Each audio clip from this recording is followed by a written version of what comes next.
Ya Nabi salam alaika, Ya Rasul salam alaika, Ya Habib salam alaika, salawatullah alaika. Ya Nabi salam alaika, Ya Rasul salam alaika, Ya Habib salam alaika, salawatullah alaika. Ya Rasul kau bawa cahaya menyinari alam buana, bumi tandus subur kembali, rasa gembira di hati. Ya Nabi salam alaika, Ya Rasul salam alaika, Ya Habib salam alaika, salawatullah alaika. Lahirmu membawa rahmat, memimpin ke jalan selamat.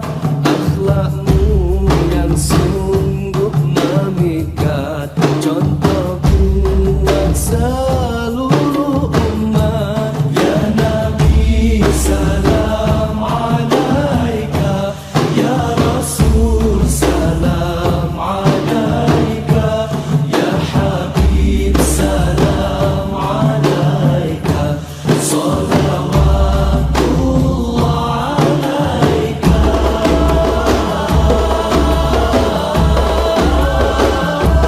Mulianya pengorbananmu, kebaikan yang kau seru. Mulianya pengorbananmu, kebaikan yang kau seru. Biarpun halangan menimpa, namun dirimu tetap tabah.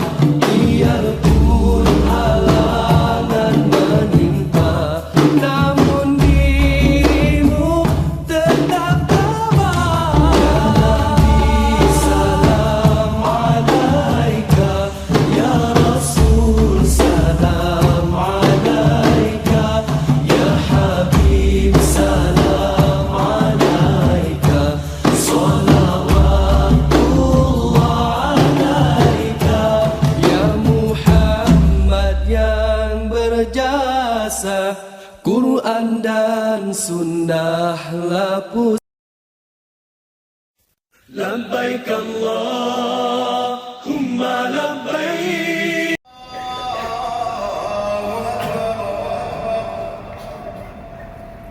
أشهد أن لا إله إلا الله أشهد أن لا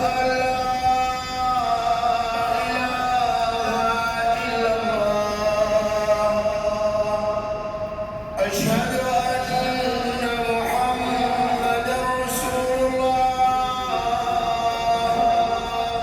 أشهد أن محمدا رسول الله حي على الصلاة حي على الصلاة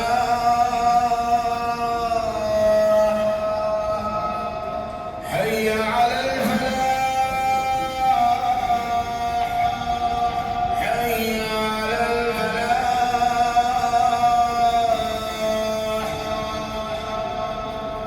الله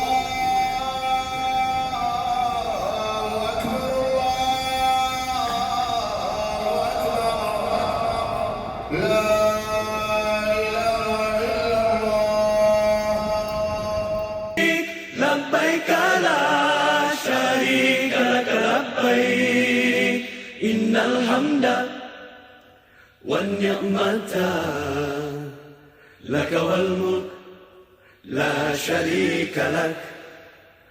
Labbaik Allahumma labbaik, labbaik la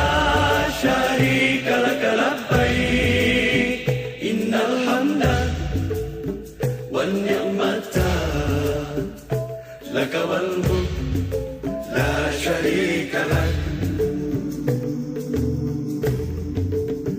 Pergi haji artinya menuju Allah yang esa, membawa hati dan diri yang indah, memberi hadiah kepada Allah. Berhati-hatilah menghadapnya. Setiap hamba pergi haji dengan segala yang baik, hati yang baik, akhlak yang baik, harta yang halal, hati yang bersih, niat yang suci, amal mulia. Pergi haji, ilmu tentangnya mestilah ada, agar syarat dan rukun tepat sempurna, sah dan batalnya dapat dijaga, agar amalan hajinya tidak sia-sia.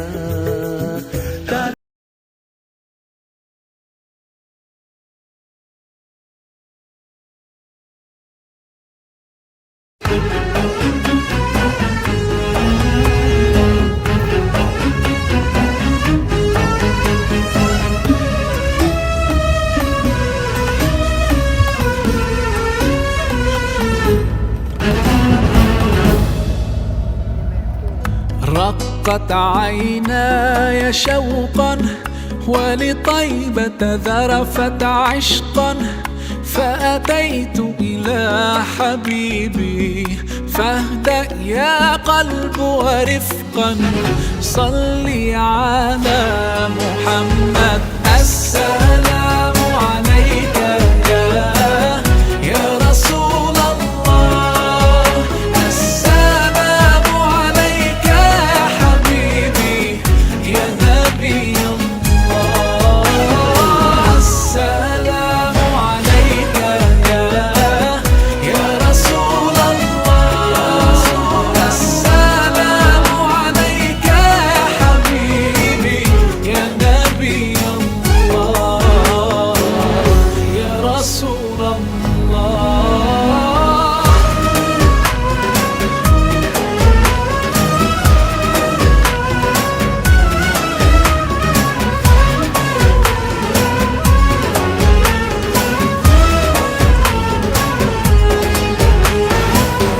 قلب بالحق تعلق وبغار حراء تألق، يبكي يسأل خالقه فأتاه الوحي فأشرق. اقرأ اقرأ يا محمد السلام عليك يا رسول الله، السلام عليك يا حبيبي يا نبي الله، السلام عليك يا رسول الله، السلام عليك يا حبيبي يا نبي الله يا رسول الله.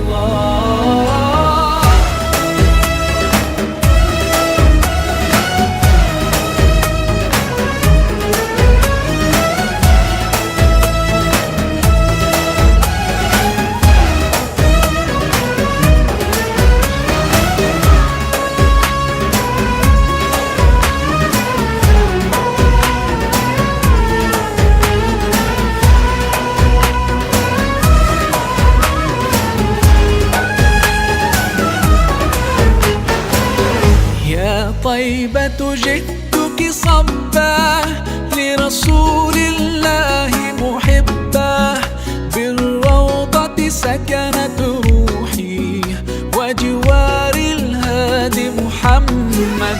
يا طيبة جئتك صبا لرسول الله محبا، بالروضة سكنت روحي السلام عليك يا رسول الله السلام عليك يا حبيبي يا نبي الله السلام عليك يا رسول الله السلام عليك يا حبيبي يا نبي الله يا رسول الله.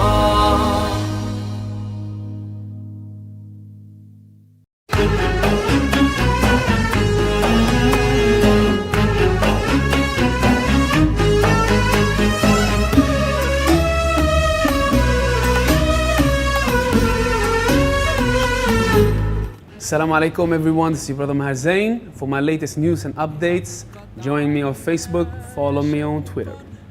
Salam. ذرفت عشقا فأتيت إلى حبيبي فاهدأ يا قلب ورفقا صلي على محمد السلام عليك يا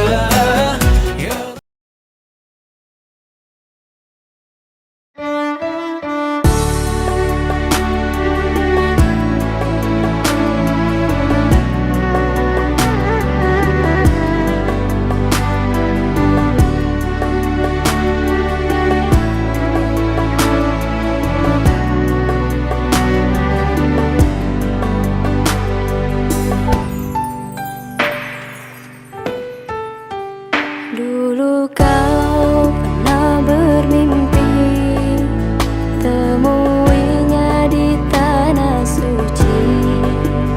Kini kau kan pergi tunaikan panggilan ilahi. Datang dan katakan padanya di sana, di sana. لبيك اللهم لبيك لبيك لا شريك لك لبيك إن الحمد ونعمة لك والملك لا شريك لك.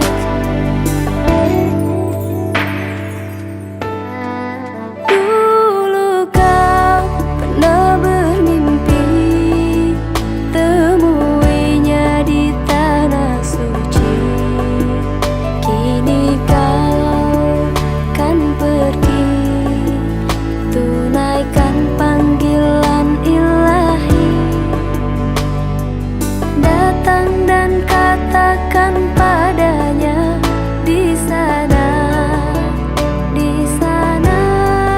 Labbaik Allahumma labbaik labbaik la syarika lak labbaik innal hamda wa ni'mata lak wal mulka la syarika lak. Labbaik Allahumma labbaik labbaik la syarika lak labbaik innal hamda wa ni'mata lak wal mulka la syarika lak. Pergilah dengan hatimu, pergilah karena panggilan Tuhan. Tunaikan perintahnya, Allah akan menjagamu.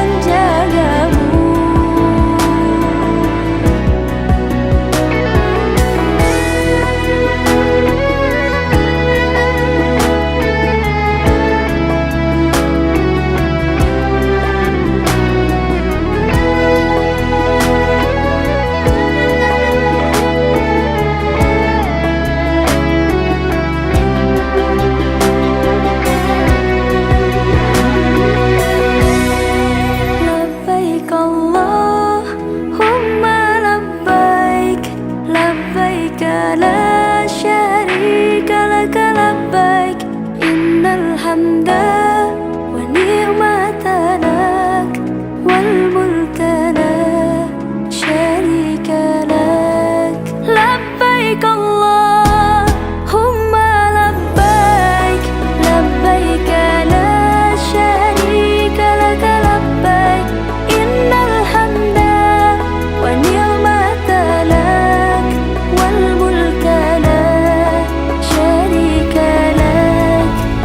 لبيك اللهم لبيك لبيك لا شريك لك لبيك إن الحمد والنعمة لك والملك لا شريك لك.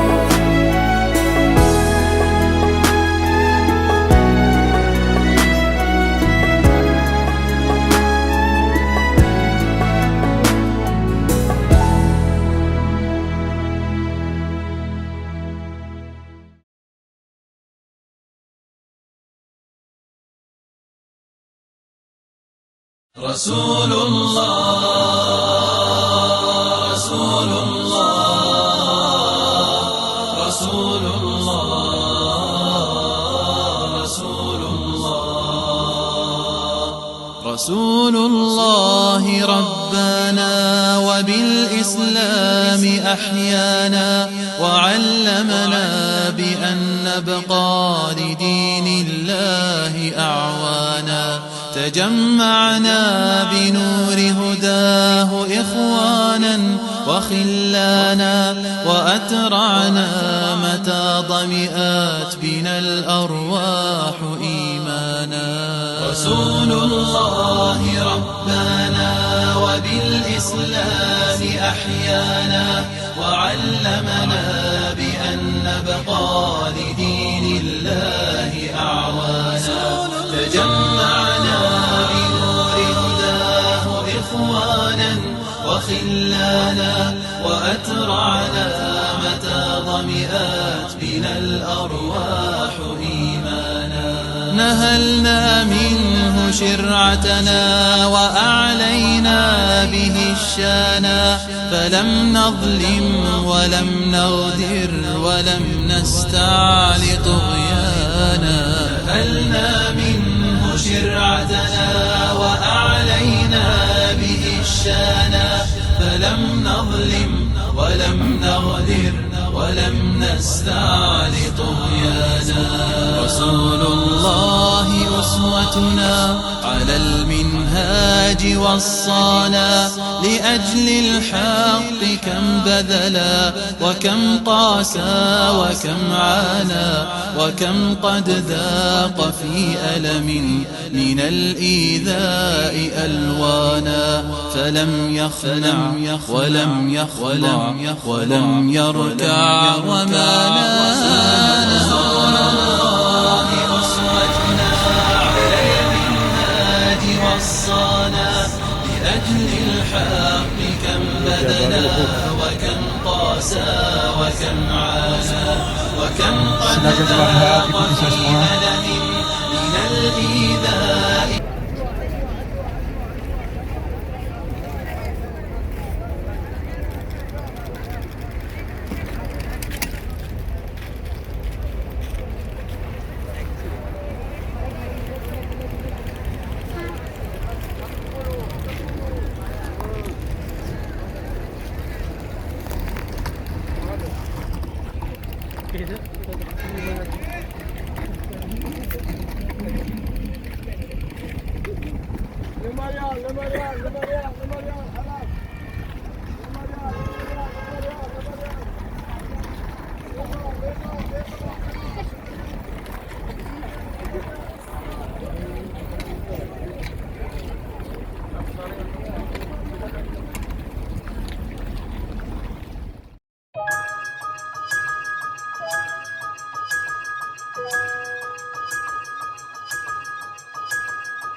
محمد في الورى بشرى يبشر فيه كل نبي به الآيات قد ظهرت بأمي أحمد وأبي فبسم الله ما رصفت حروفها وكبالذهب وبسم الله ما نظمت بنات الفكر من كتبه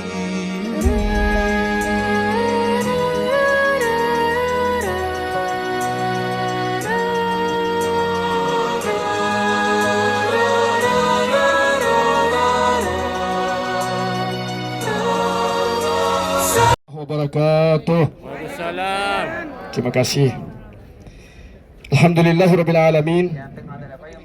Wassalatu wassalamu ala Rasulillah wa ala alihi wa sahbihi ajma'in, amma ba'd. Pertama sekali kita bersyukur dan berterima kasih kepada Allah Subhanahu wa taala, di mana pada pagi hari ini alhamdulillah kita semua telah diizinkan oleh Allah Subhanahu wa taala untuk berdiri di sebelah gunung surga Allah Subhanahu wa taala. Gunung surga Jabal Uhud, mulai daripada hujung kiri sehingga hujung kanan jauh di sana. Kenapa gunung surga? Rasulullah sallallahu alaihi wasallam menyebutkan dalam sebuah hadisnya, Uhud jabalun min jibalil jannah. Gunung Uhud adalah salah satu di antara gunung yang ada di dalam surga. Gunung Uhud ini jemaah sekalian dirahmati oleh Allah Subhanahu wa taala agak kemerah-merahan. Di dalam sejarah disebutkan bekas daripada darah-darah syuhada Uhud, terutama sekali darahnya Rasulullah dan bapa saudara Nabi Hamzah bin Abdul Muttalib. Gunung Uhud ini jemaah sekalian tinggi 1050 meter dan panjangnya 9 km. Jemaah yang kami muliakan, alhamdulillah kita sudah ada payung. Tapi kalau seandainya saya mengajak jemaah sekalian untuk berdiri bersama dengan saya di panas matahari ini, apakah jemaah sanggup? 3 jam saya suruh berdiri di sini, tentu kita tidak sanggup. Kalau seandainya kita tidak sanggup, matahari ada di mana jemaah sekalian? Matahari jauh. 50 tahun kita berjalan, baru kita tiba di panas matahari itu. Lalu bagaimana nanti di yaumul qiyamah? Matahari akan diletakkan di atas kepala kita masing-masing, akan menghancurkan seluruh tubuh kita dengan berbuat maksiat kepada Allah, dan akan mendinginkan tubuh kita dengan iman dan takwa kita kepada Allah Subhanahu wa taala. Peperangan Uhud ini jemaah sekalian adalah peperangan cinta. Kenapa saya mengatakan peperangan cinta? Karena Rasulullah bersama dengan sahabatnya pada waktu itu, mereka tidak mau tahu apa yang berlaku di tempat ini. Apakah mereka lehernya dipotong oleh kafir Quraisy, badannya dipotong kecil-kecil oleh kafir Quraisy, dagingnya dimakan oleh burung-burung, semua mereka tidak mau tahu. Karena mereka semua sudah dijanjikan surga oleh Allah Subhanahu wa taala. Peperangan Uhud ini adalah peperangan cinta jemaah sekalian. Apabila Rasulullah SAW mendengar ada 3.000 orang kafir Quraisy yang datang daripada Mekah ke Madinah ini, yang pertama ingin membunuh Nabi SAW, yang kedua ingin membunuh para sahabatnya, yang ketiga ingin menghancurkan agama di bawah Nabi SAW. Apabila Rasulullah mendengar seperti itu, maka Rasulullah SAW mengumpulkan sahabatnya 1.000 orang untuk melawan 3.000 orang kafir Quraisy Mekah. Sebelum Rasulullah SAW bersama dengan sahabatnya datang ke tempat ini jemaah sekalian, Rasulullah SAW mengumpulkan semua sahabatnya di Masjid Nabawi, bermusyawarah bagaimana cara menghadapi musuh yang banyak itu. Maka Rasulullah mengatakan, wahai seluruh sahabatku, lebih baik kita menghadapi musuh di dalam kota Madinah, di sekitar Masjid Nabawi, agar semua wanita kita nanti bisa membantu mengambil batu, naik ke atas atap rumah mereka, lalu saja orang kafir Quraisy mereka bisa melemparkan batu di atas kepala orang kafir Quraisy. Tapi arahan daripada Nabi SAW tidak diterima oleh generasi muda pada waktu itu jemaah sekalian. Sahabat-sahabat mengatakan, ya Rasulullah, lebih baik kita menghadapi musuh di luar daripada kota Madinah, di tempat ini, agar tidak mengganggu wanita-wanita kita nanti.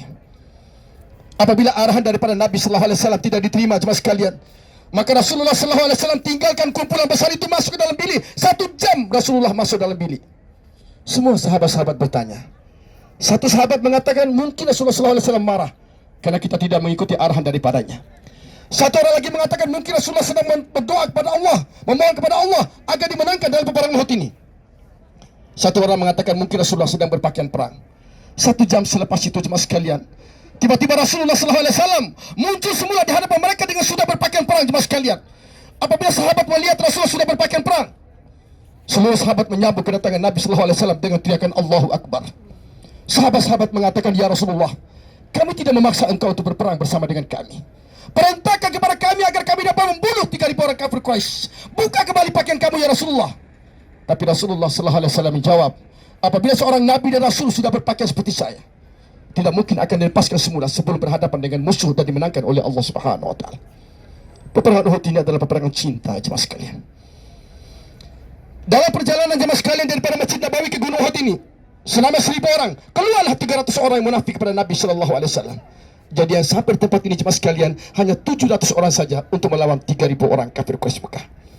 Apabila tiba di tempat ini jemaah sekalian, 50 pasukan pemanah diletakkan oleh Nabi SAW di atas gunung kecil yang ada Ada tunjuk saya ini depan jemaah sekalian. Dan nasihat oleh Nabi SAW, wahai seluruh sahabatku, menang ataupun kalah dalam peperangan Uhud ini, jangan sekali-kali tinggalkan tempat sebelum datang perintah yang kedua kali. Apabila saudara-saudara di atas melihat kami dimakan oleh burung-burung, dipotong kecil-kecil oleh kafir Quraisy, jangan membantu kami sebelum datang perintah yang kedua kali. Mereka mengatakan sami'na wa ta'ana ya Rasulullah. Datangnya musuh dari arah belakang sana. Apabila jemaah sekalian, begitu datangnya musuh yang begitu hebat, 3.000 kafir Quraisy, terutama sekali pasukan berkuda di bawah pimpinan Khalid bin Walid. 700 orang bukannya takut jemaah sekalian, justru mengatakan, wahai musuh Allah, silakan maju, kami akan berhadapan dengan Allah Subhanahu wa taala. Ternyata jemaah sekalian yang dirahmati oleh Allah Subhanahu wa taala, Khalid bin Walid sebagai pemimpin pasukan berkuda daripada kafir Quraisy sudah mengetahui ada 50 pasukan pemanah yang diletakkan oleh Nabi SAW. Akhirnya Khalid bin Walid mengatakan kepada seluruh sahabat yang datang dari Makkah, wahai seluruh sahabatku, semuanya tunggu di sini, jangan bergerak kemana-mana, biarkan saya dengan pasukan berkuda akan membunuh 50 pasukan pemanah. Apabila kami berjaya membina 50 pasukan pemanah, maka kami akan angkat bendera dan saudara-saudara boleh masuk ke dalam sana untuk membunuh Nabi SAW. Rasulullah SAW berada di antara gunung besar dengan gunung kecil ini, jemaah sekalian. Jemaah yang dimuliakan Allah, dengan gagah beraninya Khalid bin Walid, dengan pasukan berkuda sudah dilatih, mereka yakin dapat membunuh 50 pasukan pemanah, tapi dihalau jemaah sekalian. Khalid bin Walid pusing lagi kedua kali. Datang kedua kali dihalau lagi, pusing lagi. Datang ketiga kali dihalau lagi, pusing lagi. Akhirnya Khalid bin Walid mengatakan kepada seluruh sahabatnya, wahai seluruh sahabat-sahabatku, tidak mungkin kita dapat membunuh Nabi SAW semasih ada 50 pasukan pemanah ini. Tolong kumpulkan semua harta kita bawa dari Mekah, kumpulkan, serahkan kepada kami pasukan berkuda. Dengan kuda ini kita akan bawa semua harta itu, kita melempar di hadapan mereka. Itu yang dilakukan oleh Khalid bin Walid. Khalid bin Walid mengumpulkan semua harta yang dibawa dari Mekah. Dengan pasukan berkuda, mereka melemparkan harta itu di depan mereka. Dan mengatakan, Khalid bin Walid mengatakan, mudah-mudahan dengan barang ini, mereka akan turun tinggalkan benteng itu dan mengambil barang-barang kita tinggalkan. Itu yang dilakukan oleh Khalid bin Walid. Apabila Khalid bin Walid sudah membuang semua, sudah meletakkan barang-barang, Khalid bin Walid pusing belakang sana. Tapi Khalid bin Walid sekali adalah orang hebat sebelum dia masuk Islam. Dan orang hebat, lebih hebat lagi selepas dia masuk Islam. Apabila dia sudah membuang semua barang-barang itu, Khalid bin Walid pusing ke belakang. Tapi sedikit-sedikit tengok lagi, pusing lagi, tengok lagi, pusing lagi, tengok kali. Apa tujuan apa? Khalid bin Walid ingin tahu apakah 50 pasukan pemanah terpengaruh dengan barang mereka tinggalkan atau tidak. 40 orang turun jemaah sekalian. 10 orang mengatakan jangan kita tinggalkan tempat ini sebelum datang perintah Rasulullah yang kedua kali. Tapi 40 orang mengatakan ghanimah, harta. Bila lagi kita bisa mendapatkan harta yang banyak seperti pada hari ini. Maka turunlah 40 orang jemaah sekalian. Khalid bin Walid dari jauh sudah lihat kekosongan daripada gunung ini. Maka Khalid bin Walid datang dari belakang jemaah sekalian. Dia membunuh 10 orang. Dan juga dia membunuh 40 orang yang turun tadi. Mati 50 orang ditambah dengan 20 orang pertempuran, sejumlah 70 orang jemaah sekalian. Jemaah sekalian, peperangan Uhud ini sebenarnya tidak akan terjadi jemaah sekalian kalau seandainya tidak ada dendamnya seorang wanita bernama Hendon. Hendon ini jemaah sekalian dalam peperangan pertama, bapak dia, bapak saudara dia, adik-adik dia, semuanya dibunuh oleh umat Islam pada waktu itu. Hendon inilah yang keras untuk balas dendam kepada Nabi dan seluruh sahabat di Madinah. Sebelum terjadi peperangan ini, Hendon tadi berjumpa dengan suami dia, Abu Sufyan, pembesar kafir Quraisy, mengatakan, wahai suamiku, tolong bantu saya, arahkan semua orang kafir Quraisy Mekah pergi ke Madinah untuk membunuh Nabi, sahabat Nabi, dan menghilangkan agama dibawa oleh Nabi. Abu Sufyan pernah menjawab, wahai Hendon, jangan, kita tidak sanggup untuk berhadapan dengan Nabi kerana Nabi dibantu oleh Allah Subhanahu wa taala. Suaminya Hendon yang belum masuk Islam tahu bahawa Nabi dibantu oleh Allah Subhanahu wa taala. Tapi istrinya Hendon tadi berkeras, wahai suamiku, kalau seandainya kamu tidak membantu, biarkan saya sebagai seorang wanita akan arahkan seluruh kafir Quraisy Mekah pergi ke Madinah untuk membunuh Nabi SAW. Akhirnya suaminya ikut juga jemaah sekalian. Sebelum datang ke tempat ini jemaah sekalian, Hendon tadi berfikir, saya sebagai seorang wanita tidak mungkin dapat membunuh singa pada pasir. Saya sebagai seorang wanita tidak mungkin dapat membunuh orang yang paling hebat dalam agama Islam itu, dalam agama Islam. Maka Hendon tadi mencari seorang budak bernama Wahsi, berkulit hitam, berbadan tinggi, dilatih oleh Hendon untuk melepaskan anak tombak jemaah sekalian.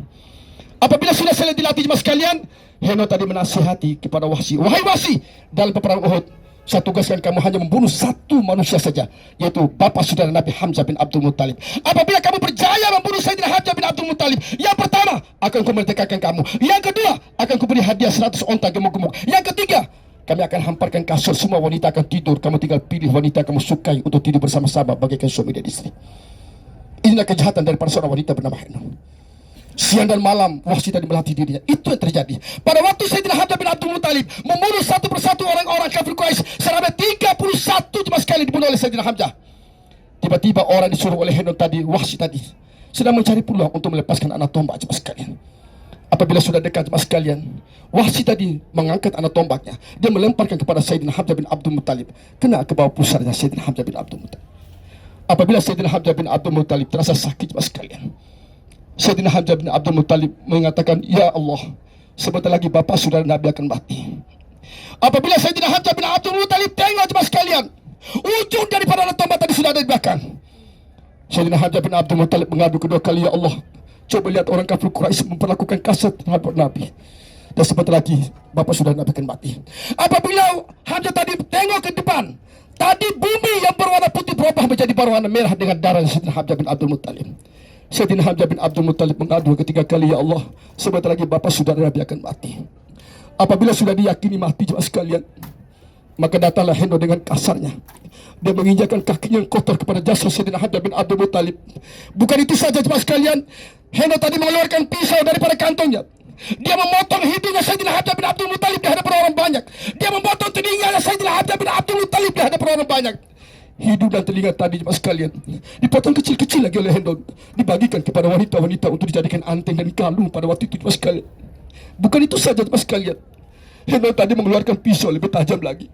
Dia membelah perutnya Sayyidina Hamzah bin Abdul Muttalib, ditarik jantungnya jemaah sekalian, diambil satu kumpulan daging, dipotong kecil-kecil oleh Hanum. Dia mencoba untuk masukkan ke dalam mulutnya, tapi Allah tidak mengizinkan daging yang mulia tadi masuk ke dalam mulut seorang wanita bernama Hanum. Satu orang mengatakan, "Kenapa kita biarkan jasad yang mulia ini dihancurkan oleh wanita bernama Hanum? Kenapa kita tidak memberitahukan Nabi sallallahu alaihi wasallam?" Maka satu orang lari berjumpa dengan Nabi sallallahu alaihi wasallam. Apabila sahabat tadi berjumpa dengan Nabi, sahabat tidak berkata satu kalimat pun. Dia hanya memeluk dan menangis. Rasulullah bertanya, "Kenapa kamu menangis?" Dia pun tidak menjawab. Dia memeluk dan menangis. Rasulullah mengatakan, "Saya tahu kamu tidak pernah menangis seperti ini. Tolong ceritakan kepada saya apa sebenarnya berlaku." Maka sahabat tadi bercerita sambil memeluk Nabi sambil menangis, "Ya Rasulullah, bapa engkau sudah mati ya Rasulullah. Hidung dan telinganya sudah tidak ada lagi ya Rasulullah. Perutnya sudah dibelah ya Rasulullah.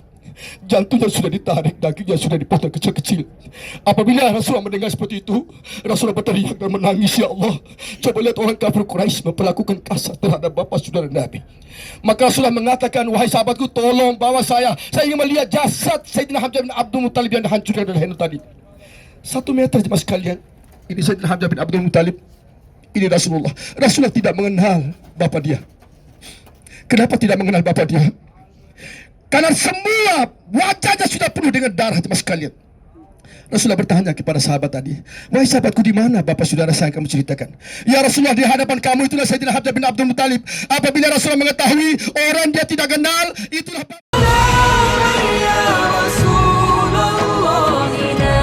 dengan kita, itulah Abdullah bin Jahsy, keluarga dekat Nabi. Kita bisa melihat arah tubuh saya. Paling hujung sekali di tembok, sebelum tembok besar itu di bawah. Disitulah dimakamkan 67 sekali dalam satu tempat.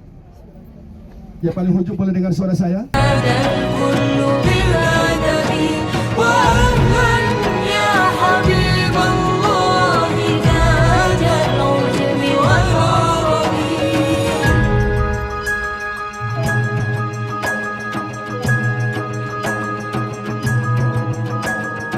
تسبح عنده الحصبى ويسعى النبت في طلبي وبدر الليل منشق له في آية عجبي أتت فيه ولوب القلب في ألف من السبب هواه في دمي يجري وفي فكري وفي عصبي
يا حبيب القلب يا خير البرايا يا لي جئت بالحق رسول الهداية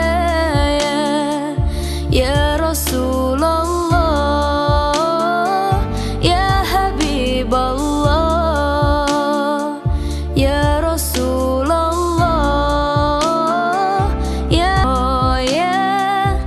يا لي جئت بالحق رسول الهداية يا رسول الله يا حبيب الله يا رسول الله يا حبيب الله.